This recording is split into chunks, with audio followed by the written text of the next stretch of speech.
Okay, I mean, we're back into this probably maybe a half hour from the time I started cutting.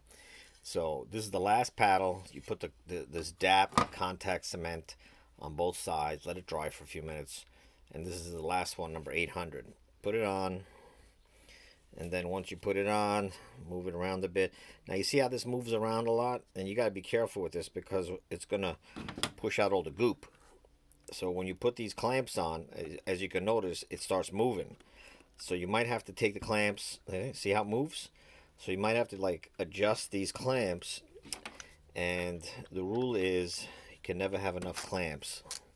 Even these little ones, just put them all over the place, and make sure that they're flat. You know, it's at the edge. It doesn't slide around. So the more of these clamps you put, the better.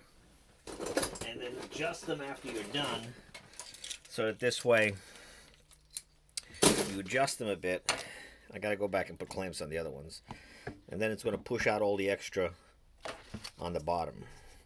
So the rule is you can never have enough clamps, and it's so true. So I have 5 of these I made now. This is what you're going to have in the end. You're going to have something like this. I just sanded the back of this now. I'm going to probably paint them too, you know, because they got to look, you know, somewhat decent. Now, are these perfectly done? No. You know, are the angles 100%? No. I just wanted enough so that I can grab it like this and choke up on it, because this is too thick. So you want to have it like thinner, you know, because you don't want to be grabbing a 2.5 inch, even though this is thin. You want to grab something like that. Now, I could have made these paddles like my strop, but I didn't have any of the floorboards that were wide enough, and I just didn't want to go for a thick oak like this. And I didn't want it to overhang. You see, it would have overhanged. Because what if you drop it, then you bend it, then you just mess everything up. So whatever the diamonds you use, you want to make sure that the wood is backing it the whole way. And then they will, this way, if you drop it, you'll get a ding maybe, but you're not going to get a bend. And if you get a bend and you wipe your knife across it, it probably won't be a great idea. Now remember, when we use these paddles, we use the paddles like this. Obviously, I have it turned around now because I sharpened it. You use it like this. Do the other side.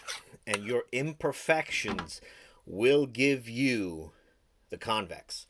So you don't have to stress about, am I getting the angle right? Because you kind of like want to move and tilt the paddles as you are using it. Now, of course, I'm doing it fast because I have a lot of experience, but, and look, you'll get this. You'll get, it's like, I guarantee you'll get this.